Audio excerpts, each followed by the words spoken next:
মাত্র 4 দিনেই পাল্টি খেলেন ট্রাম্প। ভারতের মানচিত্র থেকে পাক অধিকৃত কাশ্মীর এবং আকসাই চীনকে মুছে দিল আমেরিকা। মার্কিন মানচিত্রে পিওকে, আকসাই চীন, ভারত। 4 দিনে উধাও পোস্ট, রহস্যে কূটনীতি। ট্রাম্প প্রশাসনের ইউটার্ন, ভারতের মানচিত্র বদলে দিল আমেরিকা। প্রথমে ভারতের অংশ, পরে গায়েব। মার্কিন মানচিত্র ঘিরে তুমুল জল্পনা। পিওকে, আকসাই চীন নিয়ে বার্তা নাকি ভুল? পোস্ট মুছতেই চাঞ্চল্য চরমে। বাণিজ্য চুক্তির মাঝে মানচিত্র বিতর্ক, আমেরিকার পদক্ষেপে উঠল প্রশ্নের ঝড়। ভারতের পক্ষে সেলমোহর নাকি কূটনৈতিক চাপে পিছু হটা আমেরিকার? কেন 4 দিনে বদলে গেল মানচিত্র?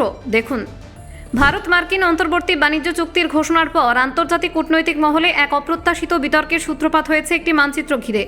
মার্কিন বাণিজ্য প্রতিনিধির কার্যালয় সমাজ মাধ্যমে একটি পোস্টে ভারতের মানচিত্র প্রকাশ করেছিল, যেখানে আকসাই চীন এবং পাক অধিকৃত কাশ্মীর অর্থাৎ পিওকে ভারত অবিচ্ছেদ্য অংশ হিসেবে দেখানো হয়েছিল। এই পদক্ষেপ অনেকের নজর কাড়ে, কারণ এই দুই অঞ্চল দীর্ঘদিন ধরে আন্তর্জাতিক কূটনীতির সংবেদনশীল ইস্যু। গত 7 ফেব্রুয়ারি প্রকাশিত সেই পোস্টে মূলত অন্তর্বর্তী বাণিজ্য চুক্তির প্রেক্ষিতে দুই দেশের বাণিজ্যিক সম্পর্কে নতুন দিকগুলি তুলে ধরা হয়েছিল।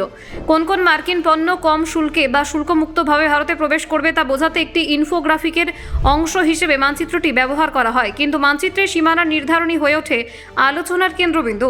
প্রকাশিত মানচিত্রে গোটা জম্মু ও কাশ্মীর, তার মধ্যে পাক অধিকৃত কাশ্মীর সহ ভারতের অংশ হিসেবে দেখানো হয়েছিল। পাশাপাশি লাদাখের পূর্বাঞ্চলীয় বিতর্কিত অঞ্চল আকসাই চীনকেও ভারতের ভূখণ্ডের অন্তর্ভুক্ত হিসেবে চিহ্নিত করা হয়। ভারতের দীর্ঘদিনের সরকারি অবস্থানের সঙ্গে এই উপস্থাপনা সামঞ্জস্যপূর্ণ হলেও আন্তর্জাতিক মহলে এটি তাৎপর্যপূর্ণ বার্তা হিসেবে বিবেচিত হয়। বিশেষজ্ঞদের একাংশের মতে এই মানচিত্র প্রকাশ ছিল নিছক কারিগরি বিষয় নয়, এর মধ্যে কৌশলগত ইঙ্গিত থাকতে পারে। যুক্তরাষ্ট্র যদি প্রকাশ্যে এই সীমারেখা মেনে নেয়, তবে তা ভারতের আঞ্চলিক অখণ্ডতার দাবিকে পরোক্ষভাবে সমর্থন করার শামিল। বিশেষ করে চীন ও পাকিস্তানের সঙ্গে সীমান্ত ইস্যুতে ভারতের অবস্থানকে আরও জোরদার করার একটি কূটনৈতিক পদক্ষেপ হিসেবে এটি দেখা হচ্ছিল।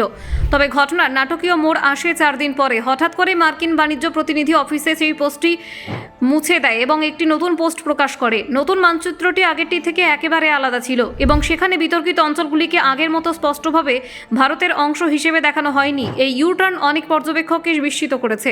পোস্ট মুছে ফেলার কারণ সম্পর্কে মার্কিন প্রশাসন কোনো আনুষ্ঠানিক ব্যাখ্যা দেয়নি। একইভাবে ভারত সরকার প্রকাশ্যে কোনো মন্তব্য করেনি। এই নীরবতাই জল্পনাকে আরও বাড়িয়ে দিয়েছে। প্রশ্ন উঠছে, এটি কি কূটনৈতিক চাপের ফল নাকি কেবল প্রযুক্তিগত সংশোধন? পাকিস্তান দীর্ঘদিন ধরে পিওকে নিজেদের ভূখণ্ড বলে দাবি করে আসছে।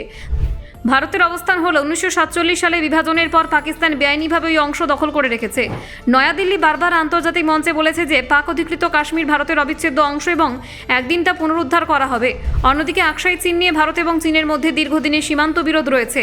ভারত লাদাখের অংশ হিসেবে আকসাই চীনকে নিজেদের ভূখণ্ড বলে দাবি করে, কিন্তু বেজিং জানায় ওই এলাকা তাদের প্রশাসনিক নিয়ন্ত্রণাধীন এবং ঐতিহাসিকভাবে চীনের অংশ। ব্যুরো রিপোর্ট, অজানার দেশে।